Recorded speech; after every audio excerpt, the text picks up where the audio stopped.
the first motion capture gig that I worked on was Resident Evil Code Veronica, and that was back in, I think, like 1997, somewhere around there.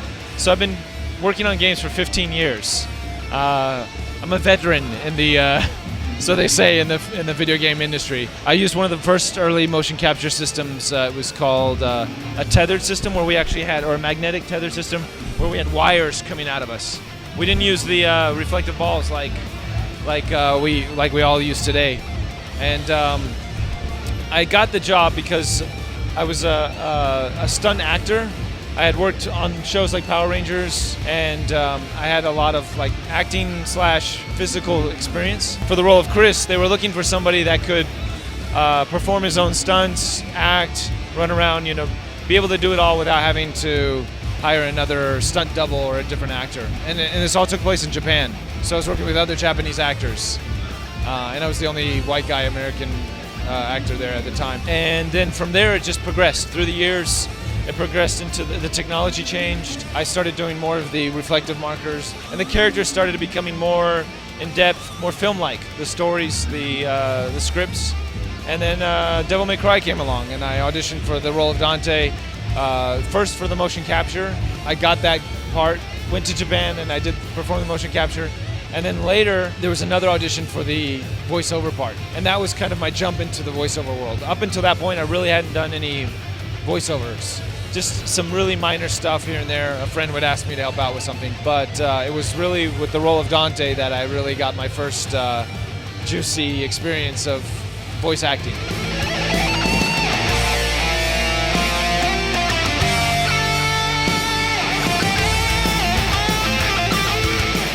Concept art and looking at the character and how he dresses and how he moves, or his style, I guess, is the beginning. For like Dante, he's a slick, smooth guy with a red coat, and compare that to Chris Redfield. Even though I don't do the voice for Chris, I do lower my voice, and I try to give him a different voice when I'm performing the motion capture. And I think voice is one of the key components in acting and performance. Dante, I just try to make him a little bit light, funny, quick, and then with Chris, it's just I try to add weight to the character and the physicality. But even the voice, I try to drop the voice, something like Christian Bale in Batman. How he kind of, I don't go that far, but it definitely, the voice helps add the physicality. So actually, I do the voice before I go and do the physical part. And then later we'll go back and loop things, but the voice is one of the first things we try to find, because it's easier to tune than the actual physical. You get tired showing all the physical stuff. You get tired with the voice. You're like, is it here? Is it there? And then the clients and the director, they'll kind of guide us along as well.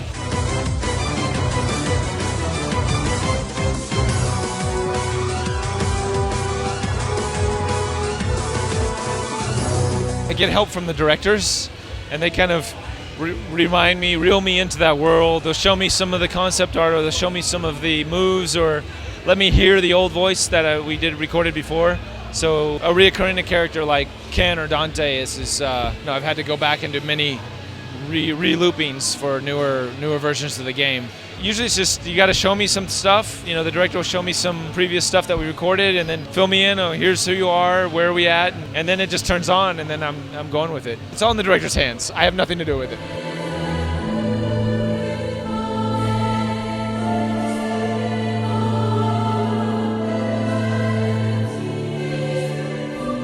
Back in the early days, the sensors used to be really big and made out of wood, like thick, like the size of this. And so we'd have to wear things like this. And when we did a flip or something, we'd land on them. Ooh, and they were excruciating. I'd come home with big whelps on my body, all over my body, because of doing stunts with these wooden markers. Nowadays, it's almost, you don't have to think about it. You do your action, you fall. It may hurt a little bit, but not because of the markers. The markers are softer materials. They break all the time, but then the guys come in and fix them up, and there's a little bit of a waiting period, but there definitely has been an evolution, and I'm very happy of this.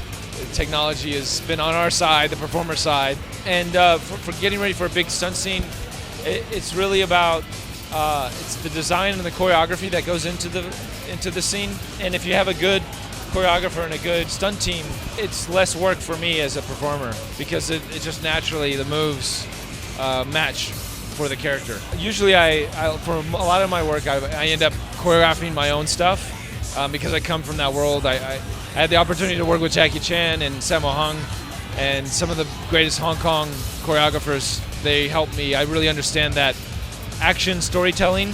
It's a whole art in itself, and I've been doing that for many years as well. So it's almost easier for me to do the stunt stuff than it is to do the acting stuff. Don't look so big from where I'm standing.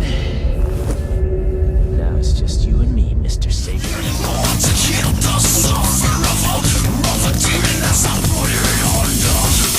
Motion capture is a lot safer than normal stunts because the computers only pick up those sensors. They don't actually see the ground or certain objects that are really hard in the surface. So we're able to put pads everywhere. You can pad up the whole, not to say it doesn't hurt, I've been injured many times doing motion capture, but we're able to pad things where normal film sets, we wouldn't be able to pad them. So in that sense, I think as a motion capture stunt performer, I have a longer life than a normal stunt performer. Jackie Chan, he's probably very envious of me right now in my world.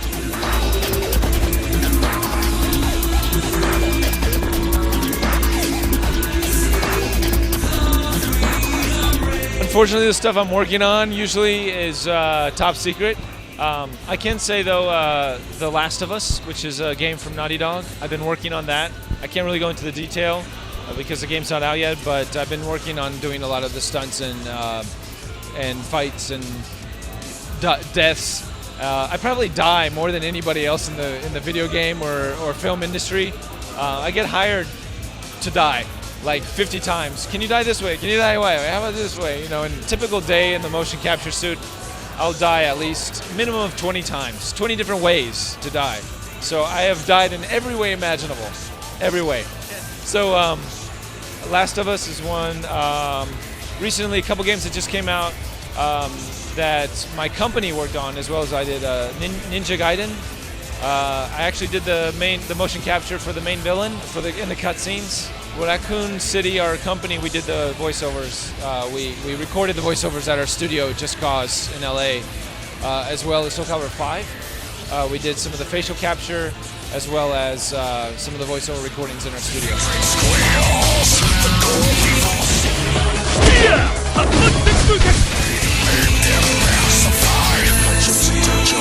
I've actually had the company for many years. The company's Just Cause Productions, and we were kind of a production company for video game cinematics. So a lot of the game companies would hire us, myself, my partner, my team, to go in and find talent, to localize the scripts, translate scripts into English, and localize them for the American Western market. Just from there, we got busier and busier, and we actually started getting involved with the tech. With Resident Evil 5, we actually did the animation for Resident Evil 5 and for the cutscenes, as well as hired the director. We produced, we did everything. So now, in addition to performing, I also produce, and I wear many hats.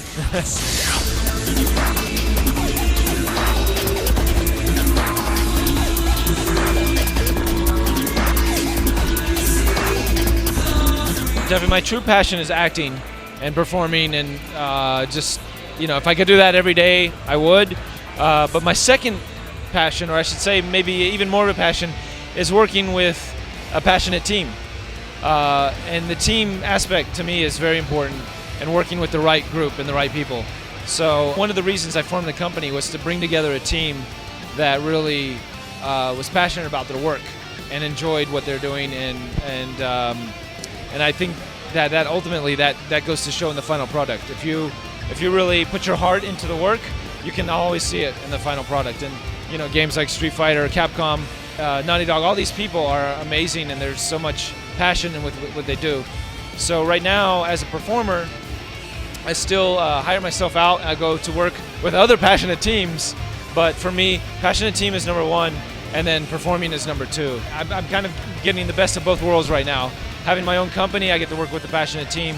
And then being an actor, I'm able to go work on other cool projects. And if they're not cool and if they're not passionate, then I can just say, forget you guys, I'm going to go back to work with my own studio. But I've been very fortunate working with a lot of really cool people.